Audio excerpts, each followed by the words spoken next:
Juan Kapitulo 6, versikulo 35.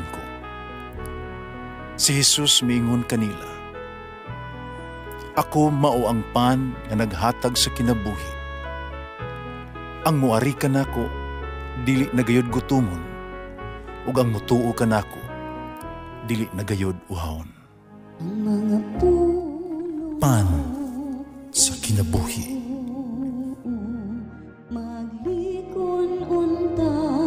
Sa mong pagtuo o gagakakabi sa pagtuman sa imong mahal nga kasuguan.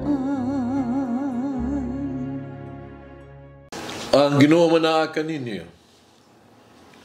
Santos ng Ebanghelyo sumala ni San Juan. Si Jesus mihat sa langit ug miingon, "Wala ako mag-ampo alang lamang kanila, kundi alang usab niadtong mituo kanako tungod sa ilahang mensahe. Nag-ampo ako nga mausa unta sila. Amahan, mausa unta sila dinhi kanato.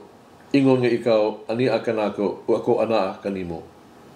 Aron mutuo ang kalibutan nga ikaw mao'y nagpadala kanako." Gihatagan ko sila samang dungog nga imong gihatag kanako, haron sila mausa ingon ikaw ako usara. Ako anaa kanila, ikaw ania kanako, aron sila mausa gayod. Ug sa ingon masayod ang kalibutan nga ikaw ang nagpadala kanako. Nga nahigugma ka kanila, ingon nga ikaw nahigugma kanako. Amahan, gihatag mo sila kanako. Buot ko nga bisan asa ako, ato usab sila. Aron makita sila sa akong himaya, ang himaya sa imong gihatag kanako. Kaya nahigugma ka man kanako, bisan pa sa wala pa buhata ang kalibutan. Amahan nga matarong, ang kalibutan wala makaila kanimo.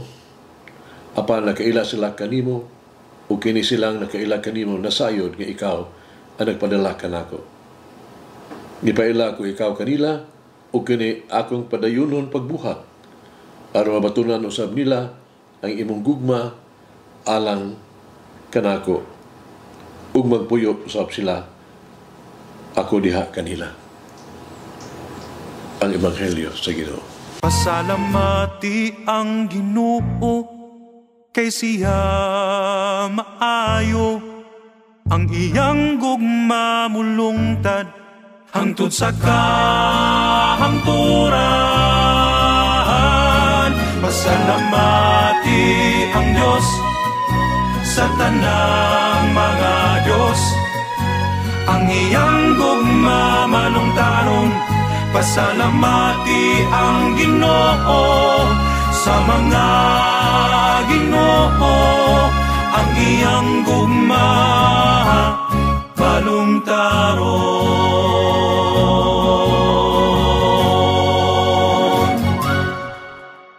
Sa tuong Ebanghelyo karong adlaw, atong nahimamat si Jesus nga nag-ampo sa iyang amahan. Lawom kayo ang unod sa mga pag-ampo.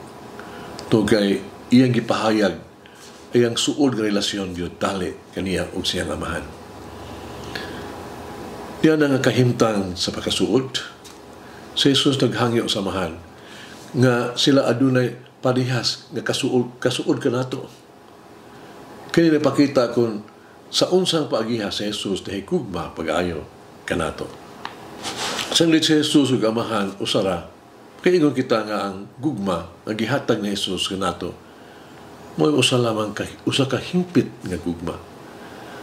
Dining pag-ampo nga makaikag nga matigdan nga si Jesus nagpasalamat sa amahan sa paghatag kaniya kanato ingog gasa.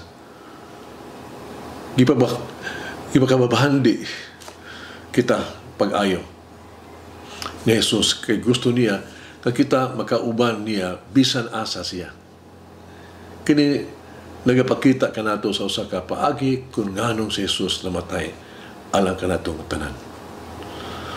Gimahal kita pag-ayo na Jesus. Na pinaagi sa iyang kamatayon o pagkabanhaw, gipaambit niya kanato ang iyang himaya.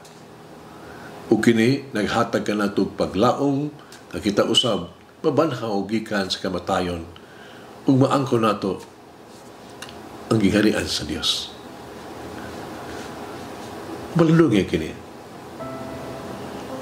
How can I make a gift of myself and return to the immense love of the Father? So may ito ang ubuhat. Papagidayag ba? Unang kabubutan ito sa gugma sa amahan ka nato.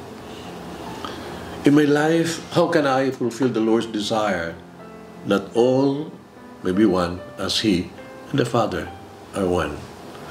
Sa itong kinabuhi, kung sa may atong buhato, ano kita may usa diha na Jesus ug sa iyang amahan, ug sa atong amahan. Mag-ampo kita. Thank you, Lord God, for giving me the kind of happiness that can only come from a deep union with you. Salamat, Ginoo, nga magtudluan ko nimo, patagamtam nimo, kadi ay ang tinuod nga kalipay na aragyod sa mo pinagiusa nimo ug sa amahan. Oh, Mary, tabangin kami, iampo kami. Harang mo ang pangandoy, magpuyo diya sa gugma, uban sa amahan, uban sa Jesus, uban sa Espiritu Santo, mahiusa diha, uban sa kanimo. Manalangin ang Diyos magagawin sa tanan, Amahan, Anak, Espiritu Santo. Amen. May the Lord of the divine mercy bless us all, heal us from all diseases and suffering. Ayun unta niya kita, tanang mga sakit na sa lawas o sa kalag, body and soul. In the name of the Father, the Son, and of the Holy Spirit. Jesus, I trust in you. Amen. Whoever eats the bread of life will never hunger, says the Lord. Kay galaan inyong nabati ang pagpaambit ug hamubong pamalandong sa pulong sa Dios pinaagi sa tulumanon pan sa kinabuhi nga gidumala ni Monsignor Daddy Silva. Hangtod na usab sa sunod higayon, daghang salamat.